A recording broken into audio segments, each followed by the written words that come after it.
안녕하세요, 해피너입니다. 오늘은 기억에 대해서 설명을 해보도록 하겠습니다. 제가 얼마 전에 자격증 시험 쳤어요. 그 시험이 완전 주관식 문제였는데 그 시험에 있는 내용을, 책에 있는 내용을 완벽하게 암기를 해야지 맞출 수 있는 시험이었습니다. 한 문제가 있으면 그에 대한 모범 답안을 통암기해야지 맞출 수 있는 시험이었거든요. 이 시험을 치르면서 한 번만 보고도 바로 합격할 수 있는 그런 두뇌였으면 좋겠다는 생각을 끊임없이 했어요. 그리고 어떻게 하면 더 잘 기억할 수 있을까? 끊임없이 연구했죠. 이러한 연구는 저만 한 것이 아닙니다. 바로 과거의 학자들도 똑같은 생각을 하고 똑같은 연구를 진행하는데요. 그래서 우리는 이러한 연구의 대가인 에빙하우스에 대해 살펴보도록 하겠습니다. 에빙하우스는 자기 자신을 상대로 실험을 진행하였어요. 자기 자신이 직접 16개의 단어 목록을 암기를 하고 그 다음날 얼마나 그것을 잘 기억하고 있는지 테스트해 봄으로써 실험을 진행하였죠. 그 실험을 토대로 에빙하우스는 파지곡선이라는 것을 만들어냅니다. 망각곡선이라는 말을 들어보셔도 파지곡선이라는 말은 잘 생소하죠?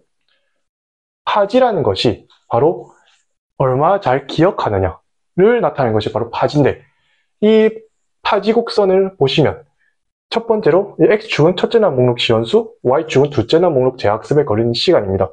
즉 첫째 날에 얼마나 많이 읽었냐, 시연했다는 것이 읽었다는 의미거든요. 그래서 많이 읽으면 읽었을수록 둘째 날에 그것을 다시 학습하는데 걸리는 시간이 줄어든다는 거죠. 그것이 바로 에빙하우스가 연구해서 나온 결과라고 볼 수 있겠습니다. 즉 결론을 보시면 첫째 날 단어를 많이 읽을수록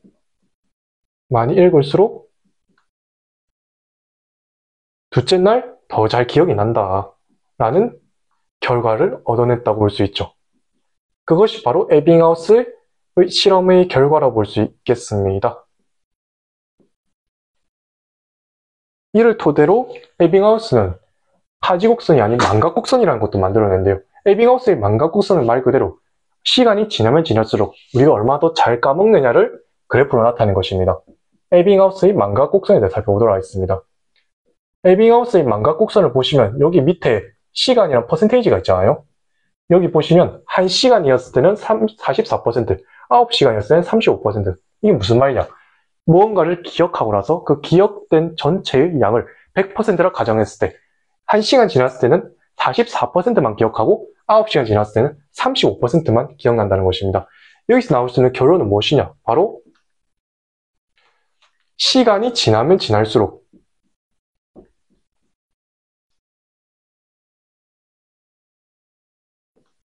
까먹는다.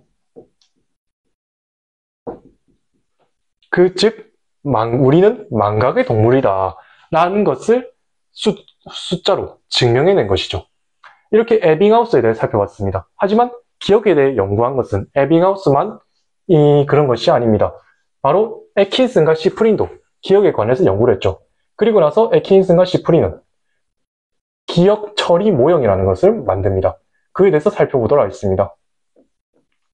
애킨슨과 시프린의 기억 처리 모형은 말 그대로 우리가 기억하는 방식을 여러 가지 단계로 나타내는 것을 의미하는데, 예를 들어 외부 사건이 왔다고 가정해 봅시다.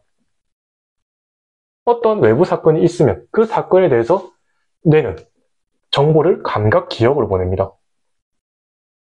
우리가 예를 들어 산에서 어떤 곰을 마주쳤다. 곰에 대한 시각적인 정보를 뇌에 보내는 것이죠. 그리고 나서는 단기 기억에 보냅니다. 요즘 말로 하면 자각 기억이라 하기도 한데, 이런 걸 보내고 나서는 장기 기억으로 다시 보내게 되죠. 이것이 바로 애킨슨과 시프린의 기억 처리 모형의 4단계라고 볼 수가 있는 것이죠. 여기서 감각 기억과 단기 기억, 자각 기억의 차이는 무엇이냐라고 하면, 감각 기억은 그 순간 들어오는 매우 짧은 정보라고 볼 수 있겠습니다. 매우 짧은 시간 동안 지속되는 정보죠. 하지만 이것이 조금 더 주의를 기울였을 때는 단기 기억으로 넘어가게 됩니다. 근데 이걸 단기 기억에서 계속 유지하고 되뇌이기를 반복했다.